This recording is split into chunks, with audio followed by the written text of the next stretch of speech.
Welcome back. I've got Bryan Howard on the line. Bryan, how are you today? Oh, thank you. Really good to have you. Been looking forward to this chat for a while. So why don't you share a little bit about you and the work you do, and then we'll jump into this conversation. Sure. So, like you said, I'm Bryan Howard. I'm the owner and CEO of Peoplyst, which is a workforce consultancy that solves people problems for businesses. I've been in the people space. Some people call it HR. I just like to think about it as people. And I've been in the people space for almost 3 decades and enjoy solving problems. And so I'm happy to be here today to talk about some of those things. Yeah, I'm with you. The human resources name has been around a long time, and I think people know what it is, but it's people, and it's connecting people, whether they're the employee or the employer or a mix thereof, and collectively getting together to, create something that is beneficial to society, whether it's a product or a service. And when everyone is operating in their sweet spot, it makes such a big difference. And that's when you start seeing great companies really thrive. So, one of the things, I definitely wanted to talk to you today about is your book, because you dive into this a lot. So, why don't you share a bit about your book? Sure. So I have a copy of it here so everybody can see it. It's the Vanguard Edge, your six-step method to unparalleled team success. And the book is, as it says, a six-step methodology for building what I call a Vanguard team or a super team, if you want to look at it that way. And the Vanguard team itself, the name comes from the term vanguard, which a vanguard is someone who is at the forefront of society. So there are people who are movers and shakers who are pulling society forward. Those are vanguards.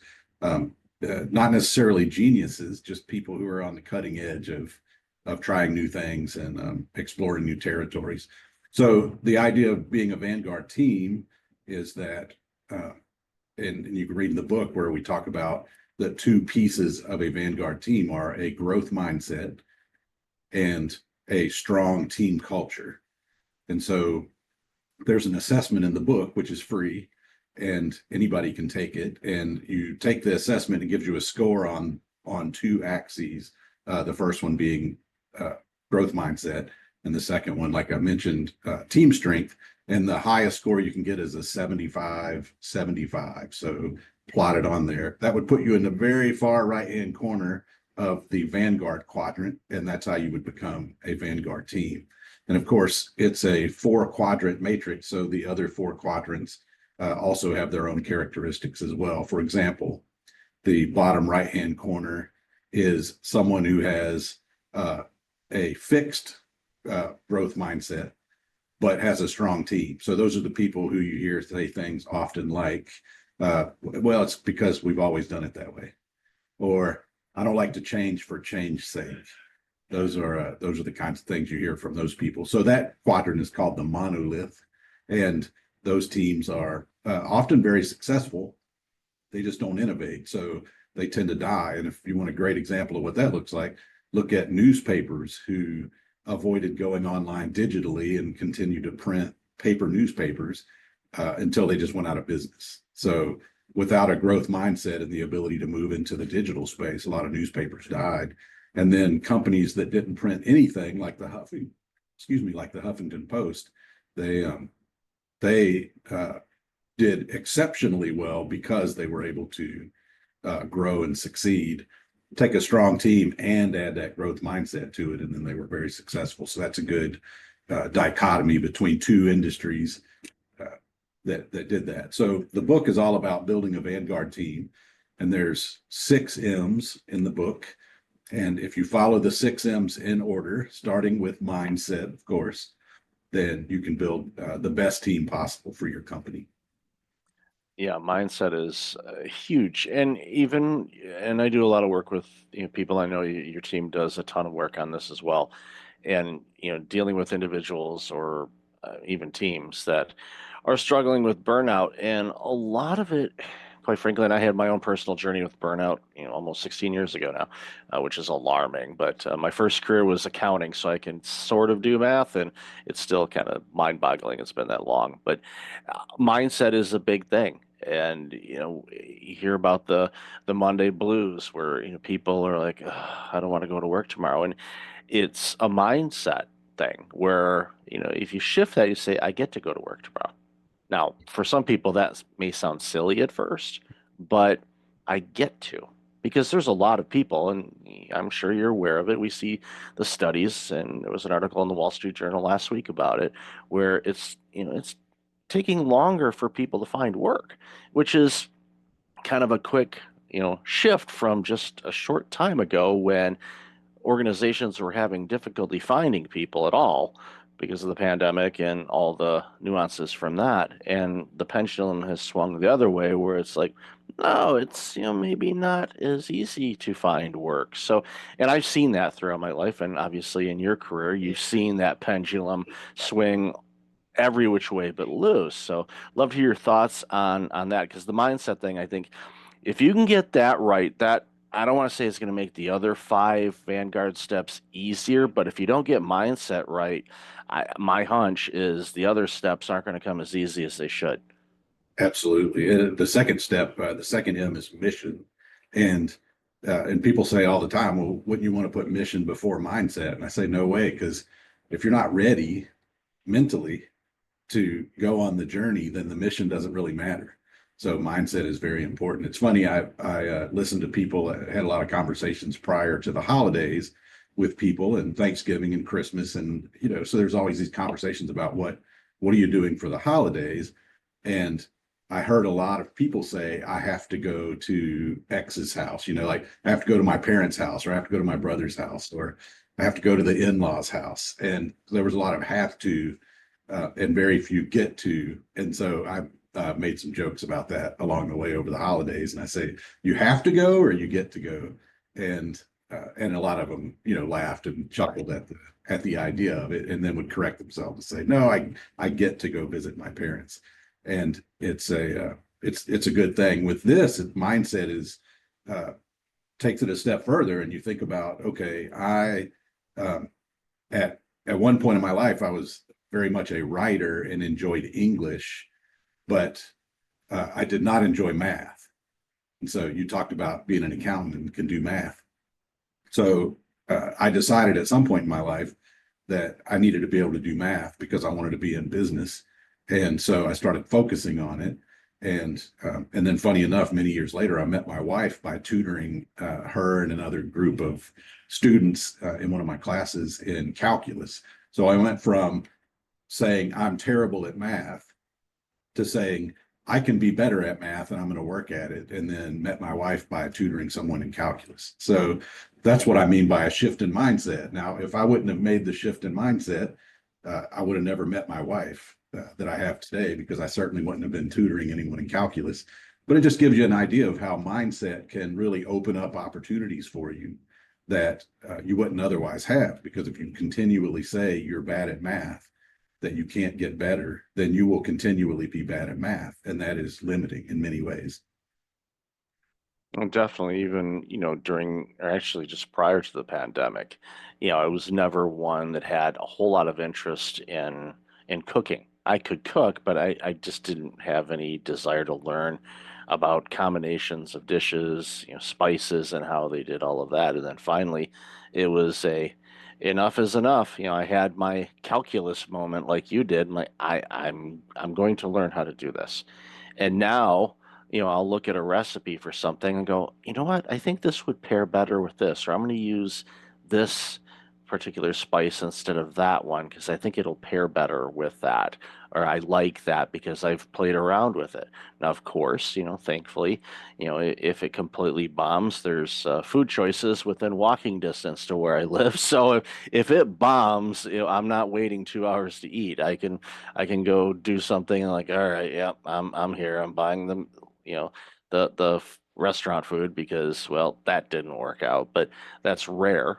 It wasn't rare in the early days. The early days was, kind of like your 4-year-old with an easy bake oven. It was like, yeah, it's a little dry, but it works. But again, it's a mindset thing, and I love how you said this a moment ago, where if you get the mindset right, then as I had mentioned, I think the other steps are easier. And you'd mentioned mission, being the next step. Yeah, getting the mission right and having it clearly articulated and understood by your team is important because people interpret things differently. So that's why when you have, especially if you're doing a rebranding in an organization or you're doing a strategic session and you're kind of revisiting who you are as an organization, when you look at the mission, you have to ask yourself, okay, does this still resonate with us? Does this resonate with us as an individual? Do you think this resonates with our client base, or should we look at this again? And we've seen many successful organizations, change their mission a bit, and because they recognize that the one that they had wasn't working as well as they thought it would, and now it's, let's try something else. And I love organizations that'll be bold and take those risks because again they're looking at it in a way of, how can we be better. And again, that's a mindset thing. It's like, how can we be better at what we do? And I think organizations that have that as kind of a foundation, I think helps them navigate these ever-changing times. And every year there's always something new thrown at us, and we'll see what 2025 brings. But uh, we're battle tested. I must say that over the last 5 years, I'm pretty sure we're all battle tested for sure. So I'd love to hear your thoughts on that. Yeah, absolutely. It's I talk about it in the book. I talk about Microsoft, and I tell several stories in the book. I talk about BlackBerry in the book and how they changed over time based on mindset and mission. But the big story for me is the Microsoft story that's in the book. And if you if you know anything about Microsoft, when they first started, the idea behind Microsoft was to create basically software that could run computers in a way that would put a computer on every desk in the world. So that's basically their mission statement was a computer on every desk. And I'm paraphrasing, but that was the extent of it. And that served them very well. And Bill Gates was there, and they built software, and they built Microsoft Office, and of course, all of that is history at this point. So they built an operating system and a productivity suite that is ubiquitous. It's like almost every, and Google and some of the other companies have made some inroads, but Microsoft is really the one. Well, that didn't serve them, and so they basically got there. So what do you do now? You met your mission, which was a computer on every desk, and now there basically is one, a computer on every desk. So now what? And they hired a visionary named Satya Nadella and made him the CEO of Microsoft. And he said, that was a great mission to start with, but now we're going to lean into artificial intelligence and process automation and those types of things. And so Microsoft completely changed who they were. And so we go back to mindset is Microsoft said, we've been a software company all this time, but now we want to shift gears and essentially become a company that is focused on AI and automation and building the workforce and work ways of the future. And so they made that shift. And as wildly successful as Microsoft was during the computer on every desk days with Bill Gates, where Microsoft's market cap really exploded was after Satya Nadella. Excuse me, I had a little bit of a cold. So after Satya Nadella took over and changed the mission of the company and changed the mindset of the company, Microsoft really blossomed into one of the largest organizations on the planet. And that story just tells you that it can be done. They really shifted gears. BlackBerry went from a company that got outperformed by Nokia and Apple, and then eventually Samsung, to the point that BlackBerry quit making phones. And now you can find BlackBerry security software in refrigerators in your kitchen if they're connected to Wi-Fi. The BlackBerry's in your car. So BlackBerry didn't cease to exist. They just changed their mission, and the way they were able to do that was to say, we don't have to be a phone company. We can be a security software company. And so they had a growth mindset and a strong team, and they were able to pivot and now become incredibly successful as a completely different, reimagined brand. So that's book talks about some of those stories, um, but those things are super important, and of course, mission is there. The next M is model, and in order to do in order to achieve the mission, you have to have a good working model, which is something that Satya Nadella also changed to make it a better, to make it a better company overall. Yeah, and it's I love those stories and well aware of them. And you think about a company like Microsoft, where they were gigantic, and then they completely shifted gears and they're bigger than they ever were. And those are the opportunities if you have that mindset of, okay, what are we going to do next? Okay, we've done that. Okay, that's been done. Now what? And so many organizations, they don't have that now what model in their thought process. They just don't think about that. They're like, this is our goal. We get there. Okay, now that we got here, now what?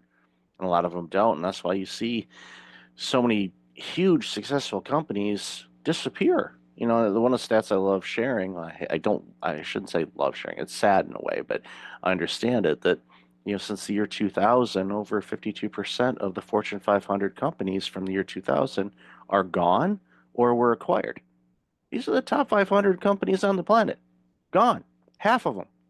So you're a small, mid-sized business, you think you're going to be thinking, okay, we're going to be around forever. Eh, the odds are no, unless you follow something like your system, because if it's a roadmap, it's a game plan. It has all kinds of different annotations, but you get those M's right, and those six steps, you're going to be you're going to be well prepared to navigate through whatever we face. Yeah, absolutely. Yeah, it's interesting. I was uh, I was interviewing. I have another book coming out later this year called People Problem Solved, and it's a handbook for managers and leaders to help them solve their own people problems. And as part of that, I'm doing 300 interviews with all people from all walks of life in the business world, business owners, HR, large business, small business. And I just interviewed someone today who spent 10 years at Circuit City in the IT department, was a leader in the IT department. And Circuit City was featured in Jim Collins' book, Good to Great, as one of the companies that went from good to great. And then they were also featured in the next book, which was How the Mighty Fall. And uh, Circuit City was crushing Best Buy in every possible way. And now Best Buy is still here, and Circuit City's been gone for years. And it's just a good example of if you don't have the right model, you can go away, as you mentioned. And so it was something else, and it was a little bit painful to hear him talk about the demise of Circuit City and how all the employees could see it happening, but that they really couldn't do anything about it. All they could do was come to work every day, try to influence as much as they could, but that the leadership um, was steadfast in their desire to go in the direction they were going, and that direction ended up being down the drain, sadly. I remember Circuit City got a ton of my money when I was younger, Me too. and was in there all the time. Every weekend would look at the circular and go, okay, what's for sale? What's going on? Oh, I need that. I need that. And it's just one of those things where you look at it and go, well, what happened? And it's well documented what happened, and so many organizations get married to this is what it is, and they put the blinders on and they don't look around and they don't listen to their people, the front lines. They see things that the C-suite doesn't, and vice versa. So that's why communication is such a critical thing. When you see something on the horizon that could be a problem, you want to have an environment where people can share that so you can navigate around it or through it depending on what it is. And if you say, no, this is how it is, heels in the ground, I'm not budging, well, you know what? Uh, and then I don't want to call Best Buy an inferior product. That's not the phrase I want to use, but someone that is not as good as you as far as the marketplace can come and take your lunch and your dinner and all your future meals if you don't continue to innovate and listen to your customer base and your internal and external customers. Because if you say this is how we've done it, paraphrasing, what you mentioned earlier, you're going to be stuck, and eventually it's going to catch up to you. Maybe not in the short term, but if Microsoft would have said, you know what, our bread and butter is Microsoft Office, and this is what we're going to do, and we're just going to stick to it, and it's like, yeah, they've innovated it. There's some new things, and of course, AI is making it easier with spreadsheet formulas and all that kind of stuff. And I know that they're doing a ton of stuff in that arena as well that can, automate a whole lot of work that has, eaten up way too many nights and weekends for, consultants and creators and whatnot. But if they decided, no, we'll just continue to crank it out, $600 a year for the renewal. Here's some new updates. We changed the color, we changed the fonts, we got rid of that ribbon bar that everybody hated, or no, it's still here, but you can find the old menu. If they would have stuck down that path, well, we might be talking about Microsoft in a different light. And so it's important for every organization, no matter what size you are, continue to look forward, and talk with people, listen to, people like Bryan that is hearing things and seeing things, and you'll do yourself well by, I don't want to say not resting, because that would be kind of funny for somebody who talks about burnout to not rest. But do as I say, not as I do. Yeah. But just keep your eyes and ears open, because there's opportunities out there, and look at them as opportunities. For going back to the mindset thing, it's like, don't look for danger. No, look for opportunities. Okay, what can we do with that?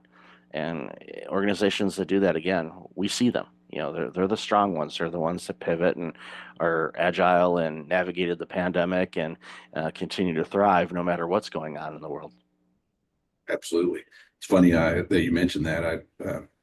We started off about 3 years ago. The company, we started off as Mercury Performance Group, and we were doing pretty good with that, good branding, and had a lot of fun and a lot of good top of funnel brand recognition to get started. We worked really hard at it. We're really proud of the name. Had a great origin story, and I decided that I wanted to trademark the name and the logo just to protect it. So, because we were starting to do a lot of work nationally and even internationally in some cases. So I filled out a trademark application, and 8 months later, expecting to get the trademark application back as, you're good to go, I got it back that said, yeah, it's good. We're going to advertise the mark now so that people can file an opposition if they so wish. And so the next thing I got after that was filed was a cease and desist letter from a company in Europe, basically, not to call them out, but a cease and desist letter telling me to stop using the mark immediately, that I was infringing on their trademark. And so then it became a long drawn out issue. And then I was faced with the decision, which, funny enough, will go back right to the have to, got to thing, or get to. I was faced with a decision: do I fight this, and is there an opportunity for me to win and continue to use Mercury, because I've got all this brand cachet that I've built over those couple of years, or do I spend that money instead? Not that I don't like making lawyers rich, but could I spend that money instead on just rebranding and choosing a new name and going to market as a different entity? And of course, I'm still me, but it would just be a different logo on my shirt, So we decided to do that, and talked to friends and family members, and basically had a little contest and came up with the name Peoplyst. My good friend April Curlew came up with it. She's terrific. And so we decided to go out under the new brand of Peoplyst. And our top of funnel and mid funnel marketing and advertising has already eclipsed that of Mercury Performance Group after just a few months. So we went live with the name basically in October. So it's really just been a few months, and our website traffic and the amount of inquiries that we get, the sales piece of it has been remarkable, because it's so much better received than Mercury Performance Group. So here was and I won't kid you, I was very much upset and in the I have to change my name mindset. And it was bad for a little while. I was a little depressed about it, and it drew on for quite a while we worked through the lawsuit piece. And then now, of course, I finally just said, okay, I'm going to do it. I'm going to be resilient and change the name, and did, and it's worked out remarkably well for us. And we love the new name and brand far and away better than we did the Mercury brand as well. So it's just a good story about being resilient and having the right mindset, and practicing what we preach. Right, is building an adaptable and resilient company. And unfortunately, that was something that Circuit City didn't do. And you talk about those kinds of things. Ask Blockbuster how they feel now. Exactly. And it's, I'm not biased in any stretch, but I like Peoplyst. That is a really, really good name. And it passes the raise the eyebrow test. Like, okay. And you kind of get an idea. It's like, okay, I'm a Peoplyst, because it's a play on word of other, like therapist or, there's just so many different things that jump out at me when I saw the name, because obviously I was following Mercury before, and I saw the name change, and I looked, and not knowing the backstory, and thank you for sharing that, because it's a good example. I think some people say, what, I want to do this, and I remember, and want to wrap this up and make sure people know where to find you, and definitely pick up the book so they can get all the other tidbits in there, because it's packed full with it. But I worked for a nonprofit many years ago that was going through a rebrand, and it was one of the stories in history. I'm not going to mention their name, but they actually went with the longer name, which is like, are you kidding me? It's like, so they had to shorten the domain name. It's like, if we type that, it's like we're going to have to borrow the other kid's alphabet kit because we're running out of letters here. It's just too long. But the branding consultants, they came in. They said, okay, well, here's a name that we could use, Coach.